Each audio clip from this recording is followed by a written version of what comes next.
Assalamualaikum. Waalaikumsalam. Selamat pagi semua anak-anak. Pagi. Hari ini pelajaran PAI ya. Iya. PAI Pendidikan Agama Islam. Islam. Terkait dengan pagi hari ini sebelumnya saya coba absen beberapa anak ya. Terkait dengan sebelum kita doa dulu ya. Baik, kita doa bersama dengan bacaan walasri apa? Raditu bila. Terima kasih. Ayo. Bismillahirrahmanirrahim.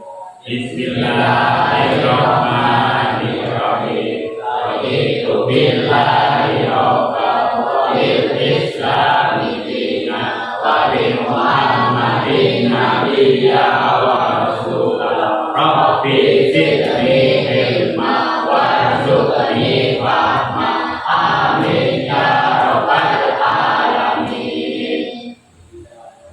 Assalamualaikum warahmatullahi wabarakatuh. Waalaikumsalam warahmatullahi wabarakatuh. Ya, untuk pagi hari ini salam sehat semua. Jadi siap untuk menerima pelajaran pada pagi hari ini ya. Oke, saya ulangi saya bacakan kesiapan kalian untuk absen yang hadir pada pagi hari ini.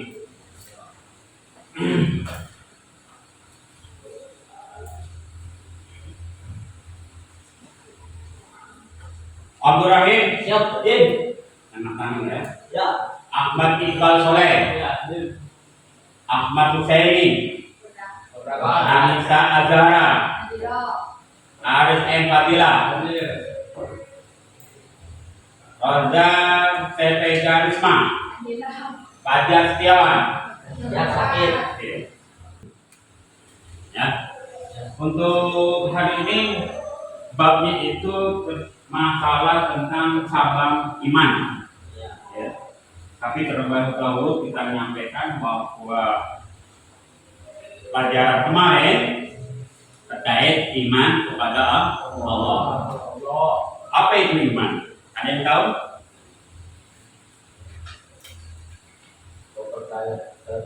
Ya? Nah, kepercayaan pada agama. Iman kepada Allah, percaya kepada Allah, ya, yaitu ikrar bil lisan wa tasdiqu bil qalbi, ya, membenarkan mengikrarkan dengan lisan, dibenarkan dalam hati. Yaitu ada cabangnya. Oke. Ada cabangnya, yaitu cabang dari iman. Pertama,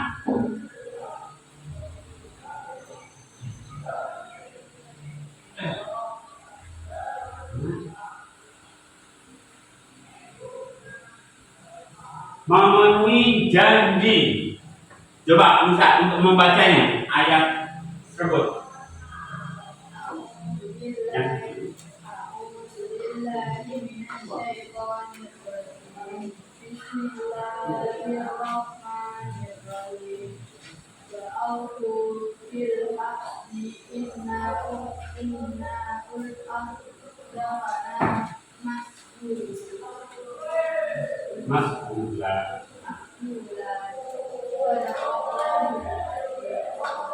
Surat Al-Isra wa qulu bil ahdi innal ahda kana mas'ula. Yang artinya, dan penuhilah janji, sesungguhnya janji itu pasti diminta pertanggungjawaban.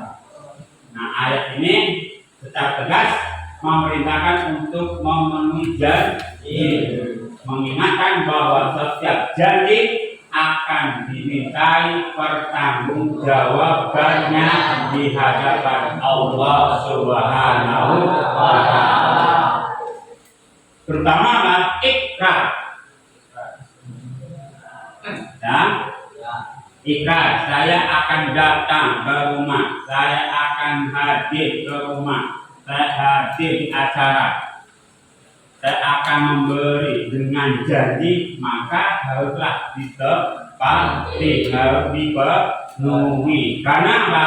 Tatkala ketika seseorang sudah mengikrarkan janji, kemudian hari tidak ditepati, maka yang terjadi adalah dialihkan pertanggungjawabannya kepada Allah. Nanti kita yang membuat janji, orang tersebut yang membuat janji akan diminta pertanggungjawaban kepada Allah.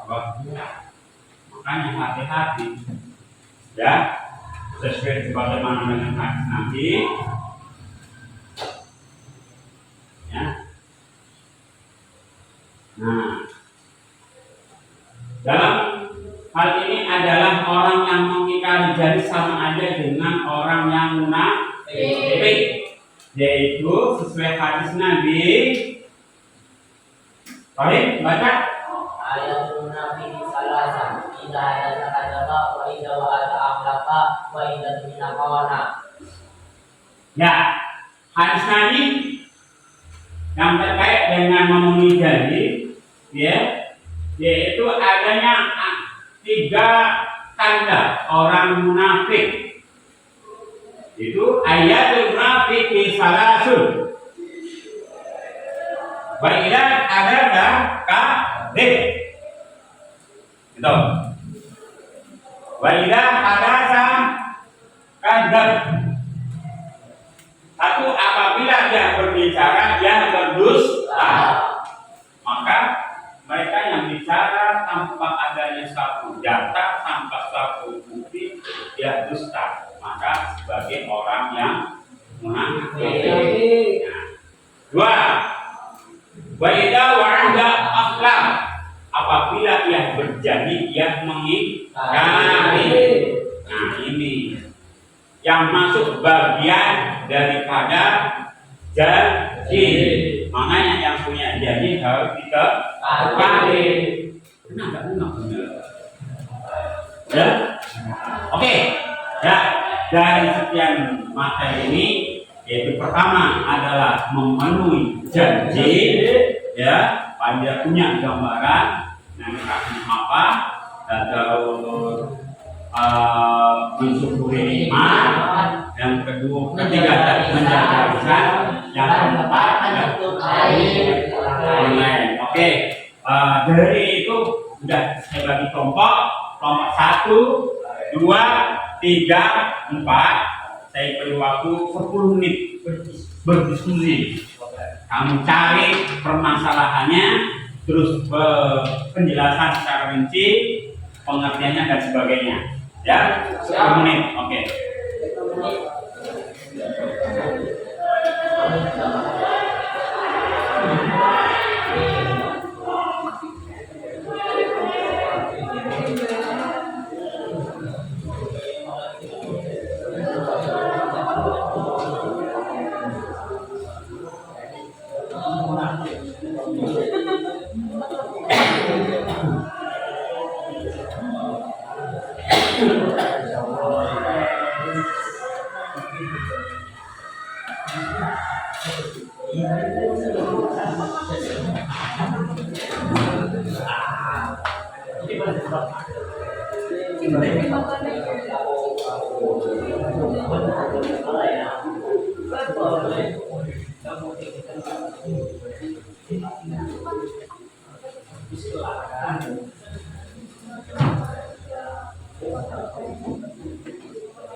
Sudah cukup? Oke. Dari sekian 4 kelompok ini, siapa yang ingin maju depan lebih dahulu? satu, dua, tiga, empat ya. Ya, ya. Nomor berapa? Hah? Bro. Oke, nomor satu. Maju. Tadi nih depan. Oke.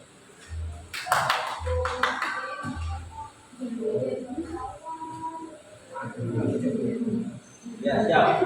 Ini. Ini Pak, Di sini. Enggak. menempati janji. Kenalkan dulu Pak. Ya, perkenalkan nama. Assalamualaikum warahmatullahi wabarakatuh. Hai teman-teman. Perkenalkan, nama saya Abdurrahim dari kelompok 1 akan membacakan tentang bab menempati janji.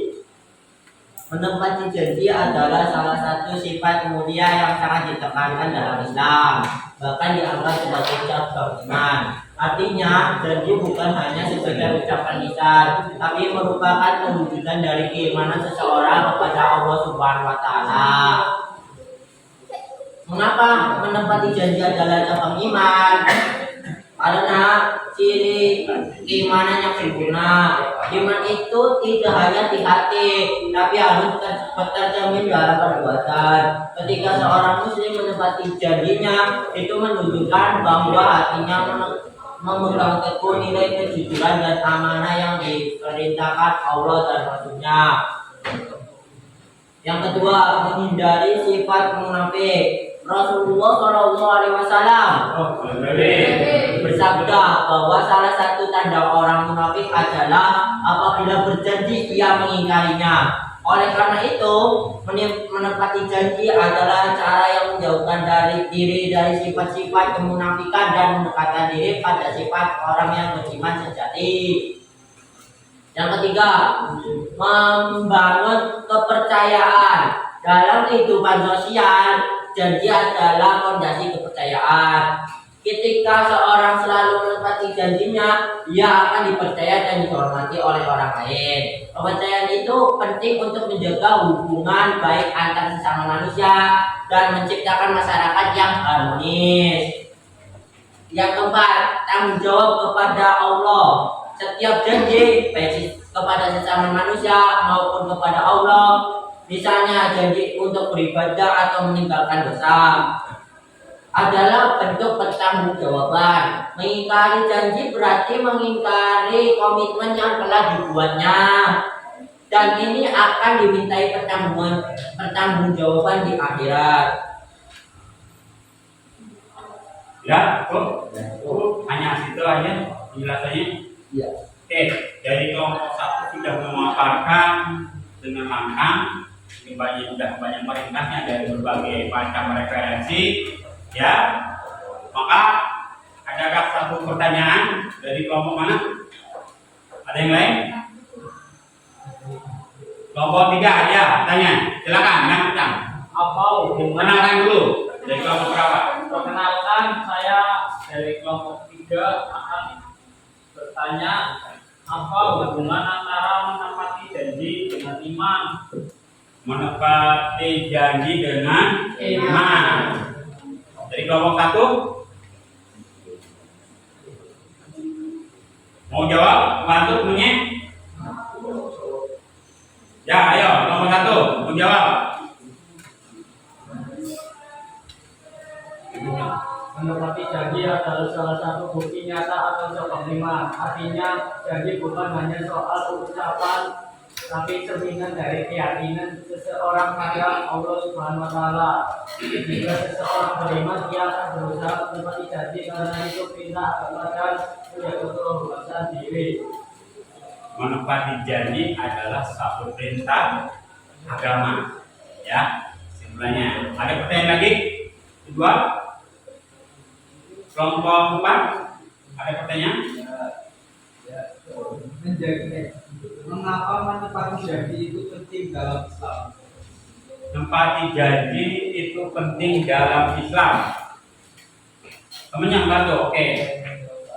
Yang Sangat penting karena ia menunjukkan kejujuran, amanah dan integritas seseorang. dalam Islam, mengingkari janji adalah salah satu ciri kemunafikan. Menempati janji juga membangun kepercayaan antara individu dan menciptakan masyarakat yang harmonis. Berarti mengembangkan individu untuk menjadi masyarakat yang harmonis. Itu ya kelompok 4 jawabannya. Ya, oke. Ya kita beri hapus untuk kelompok 1. Lanjut.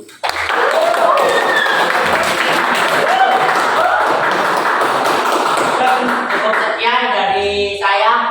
Apabila ada kesalahan mohon dimaafkan. Wassalamualaikum warahmatullahi wabarakatuh. Waalaikumsalam. Ya, lanjut. Tadi sudah kelompok 1. Sekarang kelompok 2. Siapa yang mau maju? Ya, ayo silakan. Di sini Mas. Assalamualaikum warahmatullahi wabarakatuh. Waalaikumsalam warahmatullahi wabarakatuh. Oke, sebelum saya menjelaskan, izin memperkenalkan diri. Nama saya Susilari Prajo dari kelompok 2. Ingin menjelaskan tentang bab mensyukuri nikmat. Mensyukuri nikmat adalah salah satu sifat agung yang wajib dimiliki seorang muslim dan merupakan bagian integral dari cabang iman. Ini berarti rasa syukur bukan sekedar ucapan terima kasih dan lisan, melainkan sebuah kondisi hati yang memengaruhi seluruh aspek kehidupan dan perbuatan rasa syukur. Mengapa mensyukuri nikmat adalah cabang iman? Yang pertama, pengakuan atas karunia Allah. Iman adalah pengakuan bahwa segala sesuatu berasal dari Allah. Mensyukuri nikmat berarti kita mengakui bahwa semua kebaikan, kesehatan, rezeki, keluarga, dan bahkan ujian yang membuat kita kuat, semuanya adalah karunia dari Allah Subhanahu wa Ta'ala. Ini menguatkan tauhid dan ketergantungan kepadanya. 2. Perintah Allah dan janjinya. Banyak ayat Al-Quran dan hadis yang memerintahkan kita untuk bersyukur dan menjanjikan tambahan nikmat bagi orang-orang yang bersyukur. Ini menunjukkan bahwa syukur adalah sebuah ibadah dan ketaatan yang dicintai Allah.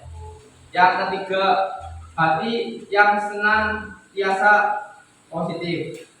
Orang yang bersyukur cenderung memiliki hati yang lebih tenang, bahagia, dan jauh dari sifat mengeluh ataupun iri hati. Ini adalah cerminan dari hati yang beriman, yang senantiasa melihat kebaikan dan hikmah dalam setiap takdir Allah. Yang terakhir, penggunaan nikmat dalam ketaatan. Syukur sejati bukan hanya di hati dan lisan, tapi juga terwujud dalam perbuatan. Artinya, nikmat yang diberikan Allah Subhanahu wa Ta'ala seperti kesalahan, waktu luang, harta ilmu digunakan untuk mendekatkan diri kepadanya dan berbuat kebaikan bagi sesama. Misalnya, kesehatan digunakan untuk beribadah, harta digunakan untuk bersedekah, dan ilmu digunakan untuk menyebarkan manfaat. Terima kasih. Ya, barangkali mau tanya. Ya, tadi sudah selesai dipaparkan terkait dengan submateri, yaitu mensyukuri nikmat. Tadi disimpulkan bahwa mensyukuri nikmat bagian dari cabang iman. Barangkali ada kelompok lain yang ingin mempertanyakan terkait itu. Siapa kelompok itu? Siapa dulu? Oke, kelompok 3. Saya Iqbal dari kelompok 3 mau bertanya, apa itu mensyukuri nikmat dalam konteks iman? Dalam konteks iman, apa namanya mensyukuri nikmat dalam konteks iman? Ada yang bisa jawab? Kelompok sendiri, kelompok 2. Oke, ingin menjawabnya, silakan. Mensyukuri nikmat artinya mengakui dengan hati, mengucapkan dengan lisan, dan menggunakan dengan perbuatan segala karunia yang Allah berikan. Ini adalah bukti bahwa kita beriman dan menyadari bahwa semua yang kita miliki berasal darinya. Betul? Ya, nah, ya, paham ya? Percaya begitu. Berarti masuk iman bagian dari iman kepada Allah SWT. Ada lagi yang mau tanya? Ya, Nino. Karena kan saya dari kelompok 1 ini bertanya, mengapa mensyukuri nikmat itu penting dalam ajaran kita? Mensyukuri nikmat itu penting di dalam ajaran Islam. Penting nggak? Penting. Ada yang menjawab lebih konkret. Kelompok 2, ya temannya. Penting apa dalam bersyukur kita menunjukkan kepada Allah. Allah sendiri berjanji akan menambahkan nikmat bagi hambanya yang bersyukur. Bersyukur juga membuat hati lebih tenang, bahagia dan jauh dari sifat syukur nikmat ini. Pentingnya ya, simpulannya pentingnya untuk bersyukur nikmat karena apa? Meyakini semakin orang bersyukur nikmat maka akan ditambahkan nikmatnya. Kalau kita nggak bersyukur berarti orang yang kufur nikmat akan dikurangi. Gitu. Ya? Ya. Gitu. Oke, cukup dengan 2 pertanyaan. Cukup ya. Ya, saya Susularit Rajo dari kelompok 2. Terima kasih. Mohon maaf jika ada penjelasan yang kurang jelas. Wassalamualaikum warahmatullahi wabarakatuh. Waalaikumsalam warahmatullahi wabarakatuh.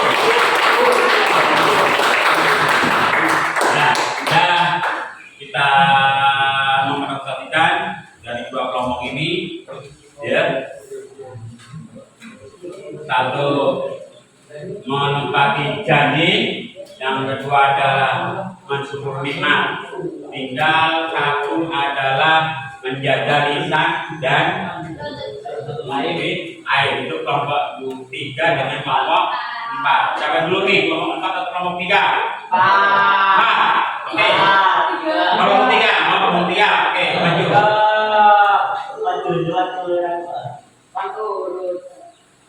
Assalamualaikum warahmatullahi wabarakatuh. Waalaikumsalam. Perkenalkan, nama saya Anissa Zara. Saya dari kelompok 3 yang menjelaskan materi tentang menjaga lisan.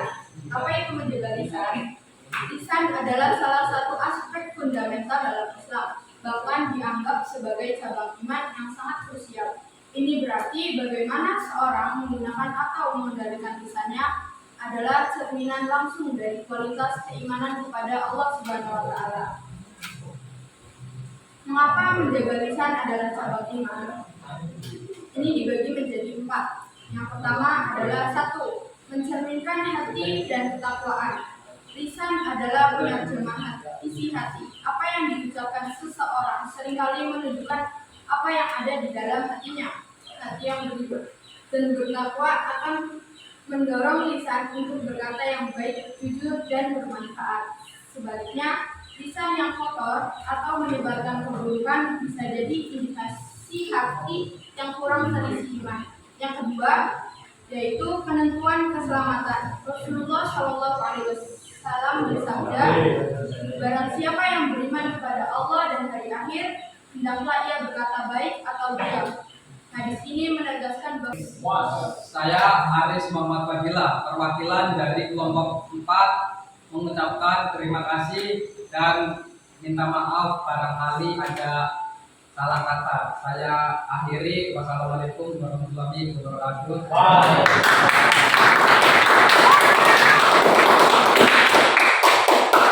Ya, saya sudah diskusi kita bersama. Saya harap kalian punya kesimpulan masing-masing. Ya, ada satu kesimpulan bahwa kita harus memenuhi janji. Ya, kalau tidak memenuhi janji berarti menjadikan kekurangan kita dan itu menjadikan aib kita sendiri. Maka memenuhi janji itu perlu, akan tetapi dengan menjaga lisan, memelihara lisan, kita tidak sembarang janji. Nah, tapi janji apa dulu? Nah, Tapi kalau terkait dengan janji kita kepada Allah haruslah terpenuhi. Karena apa? Sudah ikrar, yaitu dengan kalimat syahadat asyhadu an la ilaha illallah wa asyhadu anna Muhammadar Rasulullah. Kita bisa menepati janji itu, maka segala macam bentuk ibadah kita jalankan. Entah itu ibadah madhah maupun ghairul madhah. Ibadah madhah ada ibadah yang sudah qat'i, sudah pasti, tidak ada tawar menawar seperti sholat, zakat, dan puasa dan haji. Ibadah ghairul madhah itu ibadah muamalah yang selalu bersinggungan, yang berinteraksi dengan sesama muslim, dengan masyarakat pada layak umumnya. Maka itu harus hati-hati, jangan sampai kita itu melenceng, jangan sampai itu gegabah dalam mengikrarkan janji. Maka dari itu kita harus bisa menjaga lisan. Kalau sudah menjaga dan menepati janji, itu bagian daripada mensyukuri nikmat. Ya, udah dapat nikmat harus disyukuri. Karena apa? Nikmat itu tidak datang dari orang lain, tapi dari Allah Subhanahu wa Ta'ala. Dalam bentuk apa? Ibadah. Ya, 5 waktu dijalankan. Ya kan? Perintah orang tua dijalankan. Jangan mengingkari apa yang diperintahkan orang tua. Jangan mengkhianati amanah dari orang tua. Makanya yang diharapkan adalah ridho dari orang tua, disesuaikan dengan kalimat ridallahu ala ridallah dan susuhu ala susuhu dan ridhonya Allah tergantung ridhonya orang tua, murkanya Allah tergantung murkanya orang tua. Kalau sudah kita memperoleh ridho, maka apapun bentuknya Allah akan selalu menjaga agar kita selalu untuk bisa menjaga aib orang lain sebagai bonusnya. Kalau kita sudah belajar semuanya terus mampu menjaga aib orang lain, maka yang terjadi apa? Allah akan menutupi segala kekurangan kita ketika di akhirat kelak nanti.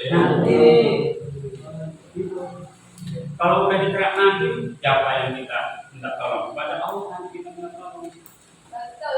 Ya. Nah, dengan demikian yang diharapkan pertemuan pada pagi hari ini paling tidak kalian akan lebih baik. Amin. Ya, akan lebih baik. Jangan membuat rasa duka yang mendalam di hati orang tua. Ya, jangan begitu. Gitu. Mungkin itu aja sebagai kesimpulannya. Mudah-mudahan ada manfaatnya. Ya, sebelum kita tutup bersama-sama dengan bacaan hamdalah. Alhamdulillah. Mungkin kita tutup dengan doa buat asr ya. Mudah-mudahan kita selamat sampai akhir. Ya, tutup bersama-sama. Baik, mulai.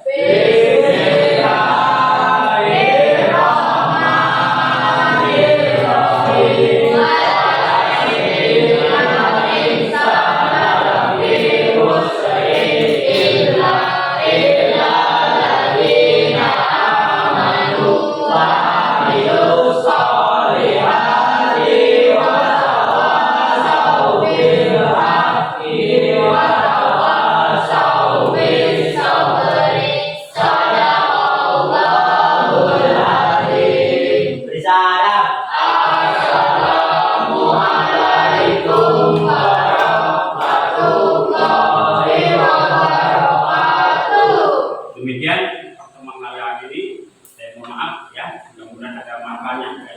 Assalamualaikum warahmatullahi wabarakatuh. Waalaikumsalam.